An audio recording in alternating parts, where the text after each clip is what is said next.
Hi friends, I am Sanjay Kumar and welcome all of you in English backbone. जैसा कि आप screen के ऊपर देख रहे हैं कि हम रीड की क्लास कर रहे हैं और ये क्लास हमारी सबसे इम्पोर्टेंट होने वाली है। इस क्लास को आप पूरा देखिएगा। अगर आपको क्लास अच्छी लगती है तो क्लास को लाइक कीजिए, शेयर कीजिए, कमेंट कीजिए। तो अब हम क्लास को स्टार्ट करते हैं। Let's start.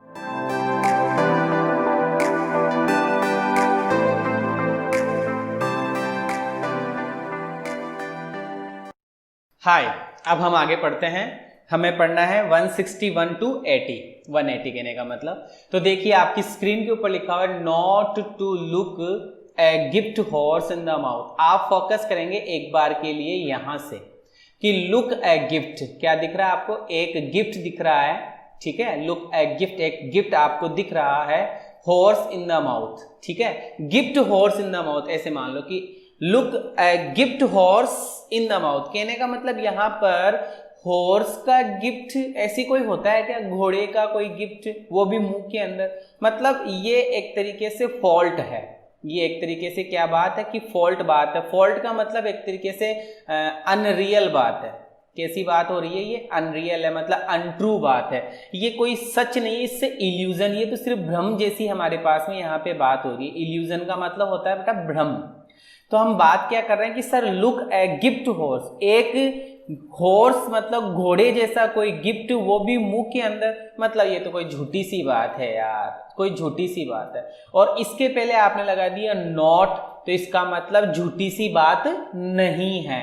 तो not to find fault, fault नहीं ढूंढना। अगर नॉट दिया हुआ नहीं रहता तो हम मानते फॉल्ट होना, ऐसा, ठीक है ना।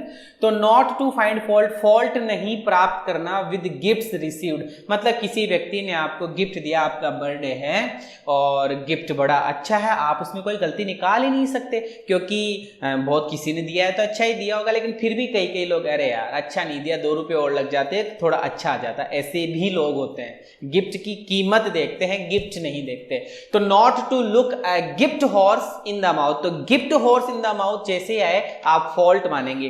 Gift horse in the mouth मतलब फॉल्ट, और इससे पहले नॉट लगा हुआ है तो नॉट फॉल्ट, मतलब कोई गलती, कोई गलत, कोई मतलब परेशानी नहीं होना, ऐसा कुछ हमारा ये ईडियम था। आगे बढ़ते हैं। ऑफ नो अवेल, भैया ये आपको याद करना है। वैसे तो आपको ये ध्यान रखना है कि अवेल एक ऐसी वर्ब है जिसका मतलब होता है फायदा उठाना। अवेल के साथ में ऑफ नामक प्रीपोजिशन का यूज किया जाता है, फायदा उठाना। तो नो अवेल का मतलब फायदा नहीं उठाना, और जब बंदा फायदा नहीं उठाएगा तो सक्सेस नहीं होगा। जब बंदा फायदा नहीं उठाएगा तो सक्सेस कहां से होगा? तो ऑफ नो अवेल का मतलब हो गया unsuccessful. Of and on, of and on का मतलब भैया ये तो आपको याद करना है, कभी तो ऑफ हो रहे हो, कभी ऑन हो रहे हो, कभी बंद हो रहे हो, कभी चालू हो रहे हो, है ना, कभी शुरू हो रहे हो, कभी अंत हो रहे हो। तो ये ऑफ एंड ऑन का मतलब है, मतलब अक्सर, ओकेजनली। ओकेजनली का मतलब कभी कभी, कि कभी तो बंद कभी चालू, कभी कभी खोलता है। अरे यार कभी कभी खोलता है। जैसे कोई हम शॉप पे जाते हैं और किसी कोई दुकानदार है जो कभी कभी ही दुकान खोलता है, तो उसको हम बोलते हैं ऑफन, मतलब अक्सर बंद ही रखता है यार, ओकेजनली खोलता है, कभी कभी खोलता है। तो of and on. Can't hold a candle, ये पहले भी आया था, मैंने इसको दोबारा लिया है क्योंकि ये मुझे इंपॉर्टेंट लगा, इसलिए मैंने इसको दोबारा से ले लिया। आप मोमबत्ती को पकड़ नहीं पा रहे हैं, है ना। कांट होल्ड ए कैंडल, आप एक मोमबत्ती को नहीं पकड़ पा रहे हैं, इसका मतलब आप किसी से कंपैरिजन ही नहीं कर सकते। अरे भाई मोमबत्ती को कौन नहीं पकड़ सकता? हर कोई पकड़ सकता है। लेकिन अगर आपने मोमबत्ती को आप पकड़ नहीं सकते, इसका मतलब आपका किसी से कंपैरिजन ही नहीं है। आप कंपैरिजन नहीं, मतलब आप किसी से कंपेयर ही नहीं कर सकते। कांट बी कंपेयर्ड, किसी का कंपैरिजन नहीं किया जा सकता। डू फॉर, ये भी बहुत इंपॉर्टेंट है, शायद ये भी पहले था, फिर भी मैंने इसको लिया है, तो कुछ रिपीट करूंगा मैं जो मुझे थोड़े से टफ लगते हैं कि हाँ यार ये बार बार इनको पढ़ा देना चाहिए। तो डू फार, डू मतलब करना, फार मतलब और भी दूर करना। मतलब कुछ समझ में नहीं आया, बस आपको ये याद करना है। डू फार का होता है डिफीट करना, मतलब हराना। रुइन का मतलब बर्बाद करना, और किल का मतलब मारना। ये 3 इसके मीनिंग है, ये तीनों मीनिंग आपको बार बार पढ़ने हैं। डू फार का मतलब डिफीट करना, बोले तो हराना। रुइन करना बोले तो बर्बाद करना। किल मतलब मारना। डॉग इन द मैनेजर, नाम से ही समझ में आ रहा है भाई। सपोज दैट आप कहीं प्राइवेट जॉब कर रहे हैं, अभी जो रीट की तैयारी कर रहे हैं, या कोई भी XYZ बंदा कहीं पर कोई भी प्रिपरेशन कर रहा है तो कहीं ना कहीं जॉब कर रहा होगा, और अगर जॉब नहीं कर रहा है तो आप समझ लो, मेरी बात को समझ में आ जाएगा। तो मैंने बताया कि कोई ना कोई कहीं ना कहीं जॉब कर रहा है, तो कहीं ना कहीं हम जॉब करते हैं, तो जॉब करने वाला जो ऑफिस होता है, जो डिपार्टमेंट होता है, जो स्कूल, जो कॉलेज या जो भी डिपार्टमेंट होता है, वहां पर कोई ना कोई एक ऐसा बंदा होता है जो कुचरनी करता है, टांग खींचता है। ठीक है, आप अगर 2-4 स्टाफ वाले बैठकर बातें करने लग गए तो वो जाकर बॉस का कान भर देगा, या बॉस खुद आकर या फिर मैनेजर खुद आकर आपकी टांग खींचेगा। टांग खींचने से मतलब कि ये क्या बकवास है, बातें कर रहे हो, तुम्हें पैसे किसके मिलते हैं, ये वो। तो हम उसको क्या कहते हैं, विशेष लड़के, साला कुत्ता ही है ये मैनेजर, तो बहुत ही बेकार मैनेजर है, समझ गए ना। ऐसा आपको ध्यान रखना। तो डॉग इन द मैनेजर, कि मैनेजर के अंदर कौन सी क्वालिटी है, कुत्ते की क्वालिटी है। ए पर्सन हु प्रिवेंट्स, एक ऐसा व्यक्ति जो आपको रोके। प्रिवेंट का मतलब क्या होता है, रोकना, आपको, आप पे ब्रेक लगाए, है ना, आप पे क्या लगाए, ब्रेक लगाए। कि एक ऐसा व्यक्ति जो आपको रोके अदर, अन्य चीजों से, from enjoying something useless to himself. मतलब एक आपको कोई व्यक्ति आकर बार बार कुछ नहीं करे, आपको रोके, आप एंजॉय कर रहे हैं किसी चीज का, किसी यूजलेस चीज का आप एंजॉय कर रहे हैं, तो वो बीच बीच में आकर आपको रोकता है, वो होता है dog in the manager. Donkey's year, भाई साहब, गधा। गधे का नाम जैसे आता है, गधे का नाम टाइम के लिए आता है, और जैसे टाइम की बात आती है तो बेटा ये लॉन्ग टाइम की बात की जाती है, लंबा समय। गधा गधा बोले तो भाई साहब बहुत ज्यादा समय लेता है, मतलब धीरे धीरे धीरे काम करता है, इसका मतलब लॉन्ग टाइम लेता है। तो क्या मतलब है, डोंकीज ईयर्स का मतलब क्या, वेरी लॉन्ग टाइम, और रे भाई खूब ही समय बाद। They have non each other, they have non, वो जाने हैं एक दूसरे को, फॉर डोंकीज ईयर्स, है ना, कई सालों से उन्होंने एक दूसरे को जाना है। तो डोंकीज ईयर का मतलब हो गया a long time. Is it okay? चलिए, ड्रॉ ऑन वंस फैंसी। देखो फैंसी का मतलब होता है फैंसी स्टोर, मतलब एक तरीके से कल्पना, इमेजिनेशन, कल्पना, इमेजिनेशन जिसको हम बोल सकते हैं। ये एक प्रकार की इमेजिनेशन है, ये एक प्रकार की कल्पना है। उस कल्पना को आप ड्रॉ कर रहे हैं, उस कल्पना को आप ड्रॉ कर रहे हैं, मतलब आप किसी की कल्पना कर रहे हैं। वंस मतलब किसी की, वंस का मतलब होता है समवन, वंस का मतलब क्या होता है, समवन। कि यूज वंस इमेजिनेशन, आपने किसी की कल्पना को, इमेजिनेशन को, किसी के आइडिया को, किसी के विचारों को क्या कर लिया, यूज कर लिया था। ड्रॉ का मतलब खींचना होता है ना, ड्रॉ मतलब खींचना, ड्रॉ मतलब बनाना। तो यहां ड्रॉ का मतलब क्या निकलेगा कि भाई यहां ड्रॉ का मतलब होता है यूज करना, कि आपने किसी की इमेजिनेशन को यूज कर लिया। आगे बढ़ना चाहेंगे, ड्रॉप नेम। ड्रॉप नेम का मतलब जैसे कि सपोज दैट हम 12th क्लास के बच्चों की बात करते हैं, हम कभी 12th क्लास में थे, 10th क्लास में थे, हम कभी स्कूलिंग में थे, तो क्या करते थे, जब गुरुजी टेस्ट लेते थे तो अपन उस लड़के उस लड़की के पास में जाके बैठते थे जो हमें बता सके। आप तो इंटेलिजेंट हो, मैं मेरी बात बता देता हूं, मेरी तो क्या मतलब बता रहा हूं मैं आपको अपने ऊपर लेकर, कि तो हम क्या करते थे, उस बच्चे के पास या उस लड़की के पास जाके बैठते थे कि हमें बता सके। फिर हम उससे पूछते यार हिंट ही बता दे, अरे कोई हिंट ही बता दे। तो ये हिंट बताना क्या होता है, ये होता है ड्रॉप नेम, नाम बताना। ड्रॉप नेम, अरे भाई एक शब्द ही बता दे, नेम का मतलब यहां पर है वर्ड, अरे भाई एक वर्ड ही बता दे, तो हिंट बता दे, हाई कनेक्शन। अगर आप हिंट बता दोगे तो मैं पूरा कनेक्शन कर लूंगा। देखो, कैजुअली मेंशन द नेम्स, ऐसे ही नॉर्मली, देखो मैंने बता दिया आपको, लेकिन इसका एक अर्थ ये भी होता है कि कभी कभी जैसे मान लो कि आपके आस पड़ोस में या थोड़ा सा दूर या पास ही के गांव में कोई IAS ऑफिसर है, कोई RAS ऑफिसर है, कोई बड़ा अधिकारी है ठीक है, और आप किसी दूसरे गांव, दूसरे शहर में जाते हो और फिर जाके बताते हो कि यार मैं तो फलाना फलाना जगह से आया हूं, तो वो तुम्हें बोलते हैं तुम ऐसे ऐसे व्यक्ति के नाम को जानते हो। अरे हाँ बिल्कुल जानता हूं, मेरा काका ही लगता है, मेरा चाचा ही है, अरे मेरा ताऊ ही है, अरे मेरे भैया ही, अरे मेरा पड़ोसी है, मैं तो अच्छे से जानता हूं। मतलब बढ़ा चढ़ाकर अपनी तारीफ कर देना कि हाँ नाम ले लेना, अपना अपना काम हो जाएगा। ऐसे लोग होते हैं ना सोसाइटी में, आपको पता है।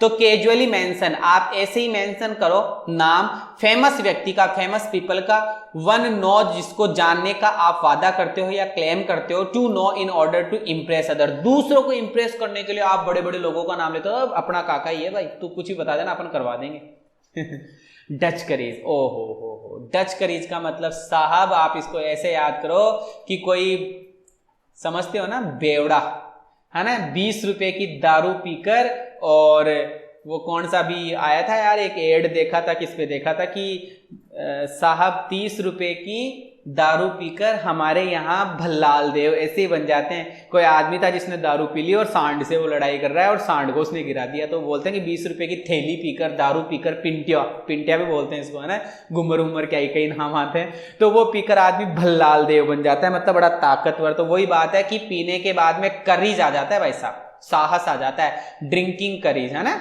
By drinking, curries obtain by drinking, मतलब दारू पीने के बाद में क्या आ जाना, साहस आ जाना। ए फीलिंग ऑफ करेज, एक प्रकार का साहस या एक प्रकार का confidence that a person gets from drinking alcohol. Alcohol पीने के बाद जिस बंदे में जिस प्रकार का जो करेज आता है, उस करेज को बोलते हैं डच करेज। उस करेज को किस नाम से जानते हैं हम? डच करेज के नाम से जानते हैं। ईट हम्बल पाई, ये आपको याद करना है। हम्बल पाई, ईट मतलब तो खाना होता है, और हम्बल का मतलब विनम्र होता है, पाई का मतलब एक तरीके से ऑर्डर होता है या कोई अच्छी चीज। लेकिन यहां पर है टू लिव अंडर प्रेशर, कोई बंदा अंडर प्रेशर में रहता है। देखो मैं समझा रहा हूं, सुनिएगा। आपने बीएड की वो की होगी, ट्रेनिंग की होगी, या फिर आप किसी बॉस के यहाँ काम करते हो, तो बॉस या किसी मास्टर के यहाँ आप काम करते हो तो मास्टर बहुत डांटता है, बॉस बहुत बुरा बुरा सुनाता है, या फिर बीएड में जो टीचर्स होते हैं वो बहुत वर्क देते हैं, ये करो वो करो फलाना ढिमका। लिव अंडर प्रेशर, हमें किस में रहना पड़ता है? प्रेशर में रहना पड़ता है। कभी कभी बॉस तो गाली भी निकाल देता है, उस गाली को भी हमें क्या करना पड़ता है? सहन करना पड़ता है। एक्सेप्ट ह्यूमिलिएशन, ह्यूमिलिएशन का मतलब होता है अपमान, हमें कभी कभी अपमान भी सहन करना पड़ता है। तो he will have to eat humble pie, उसको हम्बल पाई लेना होगा, उसे स्वीकार करना होगा ए ट्रेनिंग, मतलब उसे अपमान का घूंट पीना होगा ट्रेनिंग के दौरान। ईट हम्बल पाई का मतलब यही है। एंड इन फिएस्को, इसका मतलब होता है फेल हो जाना। फिएस्को को याद कर लेना, फेल हो जाना। फिएस्को बोले तो फेल, FELL, फेल। फेल का मतलब असफल होना, अनसक्सीड होना, फेलियर हो जाना, इस तरह का कुछ। एंड इन फिएस्को, फिएस्को एक जगह है जहां पे जाते सब कुछ खत्म हो जाता है। फिएस्को एक ऐसा प्लेस है जहां पे सब कुछ जाके खत्म हो जाता है। अगर आप जाओगे तो दूरी खत्म हो जाएगी, आप जाओगे तो बातें खत्म हो जाएगी, आप जाओगे तो ऐसा कोई जगह बनाई हुई है विदेश के अंदर, तो बस उसका नाम फिएस्को निकाल दिया। और फिएस्को एक ऐसा प्लेस होता है जहां पे सब कुछ खत्म, तो एन अटर फेलियर, बंदा फेल हो जाता है। एक कंप्लीट फेलियर, बिल्कुल बिल्कुल असफल हो जाता है। जैसे ऑल हिज प्लान्स, उसके सारे के सारे plan to rise in life, जो जीवन में वो बढ़ने के लिए उसने बनाए थे, जीवन में राइज होने के लिए, जीवन में उदय होने के लिए, जीवन में आगे बढ़ने के लिए जो उसने जितने भी प्लान्स बनाए थे, वो सारे के सारे प्लान क्या हो गए? एंडेड इन ए फिएस्को। मतलब सारे के सारे प्लान क्या हो गए कि एंड हो गए, फिनिश हो गए, सारे के सारे प्लान क्या हो गए? खत्म हो गए। इनफ रॉप, ओ हो, इनफ रॉप, ये भाई ऐसा एक, कैसे समझाऊं, जैसे मान लो कि ये कोई खूंटा है, इस खूंटे पे कोई गाय बंधी हुई है, तो गाय जितनी रस्सी होगी गाय उतनी दूरी में तो घूमेगी ना। इनफ रॉप का मतलब ये होता है कि पर्याप्त रस्सी देना, पर्याप्त आजादी देना। इसका दूसरा एक ये भी है कि आप एक ऐसे व्यक्ति को जानते हैं, आप एक ऐसे व्यक्ति को जानते हैं जो आपको पता है कि यार ये काम इसको मैं दे तो रहा हूं, लेकिन ये काम शायद ही कर पाए। आप जानते हैं ये चीज कि मैंने इस व्यक्ति को ये काम बताया है और ये व्यक्ति ये काम शायद ही कर पाए, फिर भी आपने उसको वो ही काम दिया है। इसका मतलब क्या है कि आपने उसको इनफ रोप दी है, इनफ फ्रीडम दी है एक्शन करने के लिए, कि अलाउ समवन, आपने किसी व्यक्ति को, समवन मतलब किसी व्यक्ति को अलाउ किया है, आज्ञा दी है कंटिन्यू करने के लिए एक कोर्स। आपने कोई काम दिया है उसको करने के लिए, बाद में तुम्हें पता है कि सफर इट्स कॉन्सिक्वेंसेस, हो सकता है कि मुझे इसके बेकार परिणाम भी स्वीकार करने पड़ सकते हैं। ये होता है इनफ रॉप। किसी व्यक्ति के बारे में आप जानते हैं कि शायद ही ये काम कर पाए, फिर भी आपने उस व्यक्ति को काम दिया है, आजादी दी है, करने के लिए बताया गया है, वो इनफ रॉप होता है। या फिर पर्याप्त आजादी, लिमिटेड आजादी जिसको हम बोल सकते हैं। फील इज पल्स, पल्स का मतलब क्या होता है सर? पल्स का मतलब तो हम नस समझते हैं, वो हाथ में क्या देखते हैं? नब्ज है ना, नब्ज समझते हैं, नब्ज। तो अब क्या करते हैं, डॉक्टर साहब हाथों की नब्ज देखते हैं, हकीम साहब हाथों की नब्ज देखते हैं और देखकर बता देते हैं बेटा तू तो गया काम से, तेरा कुछ नहीं हो सकता, तू पढ़ता नहीं है, तू ये नहीं करता, तू मतलब अच्छे से खाता पीता नहीं है, तू ये करता तू वो करता। तो नब्ज देखकर पता लग जाता है। तो भैया वही है किसी की नब्ज जान लेना, मतलब किसी का मूड जान लेना। फेल बैक, ओहो, फेल बैक का मतलब होता है एक तरीके से बैक होना, पीछे हटना। फेल का मतलब गिरना और बैक मतलब पीछे, पीछे गिरना। और भाई साहब आपने दरवाजा खोला किसी घर का और दरवाजा खोलते आप धक्का, मतलब आपको ऐसे लगा जैसे पीछे गिर गया। भैया गिरोगे कब? अरे भाई जैसे कोई लड़की है, सी फेल बैक इन टेरर, मतलब डर के मारे पीछे गिर गई, मतलब पीछे हटना इसका अर्थ होता है। इसका अर्थ क्या होता है? पीछे हटना। अब देखो कि to move back suddenly from someone और समथिंग, किसी व्यक्ति से या किसी चीज से, किसी व्यक्ति से या किसी चीज से अचानक डर के पीछे हट जाना फेल बैक कहलाता है। फेल फाउल ऑफ, बस इसी को याद कर लो। फाउल, फाउल का मतलब नेगेटिविटी आएगी, मतलब गेट इनटू ट्रबल, समस्या में फंसना। फेल, फेल मतलब गिरना और वो भी फाउल में गिरना। फाउल का मतलब परेशानी में गिरना। कि to get into a situation, एक ऐसी सिचुएशन में चले जाना जहां पर वन इज अपोज्ड, जहां पर उस व्यक्ति का समवन और समथिंग, मतलब किसी ना किसी चीज से, किसी ना किसी व्यक्ति के द्वारा वो या तो खुद अपोज करता हो या उसका अपोज किया जाता हो, उसकी बुराई की जाती है, उसका विरोध किया जाता हो, वो होता है फेल फाउल ऑफ। अरे यार फुटबॉल का गेम होता है, हाथ से पकड़ लेते हैं फुटबॉल को तो फाउल हो जाता है ना, तो सिचुएशन खराब हो गई ना, ट्रबल में हो गए ना, वो होता है।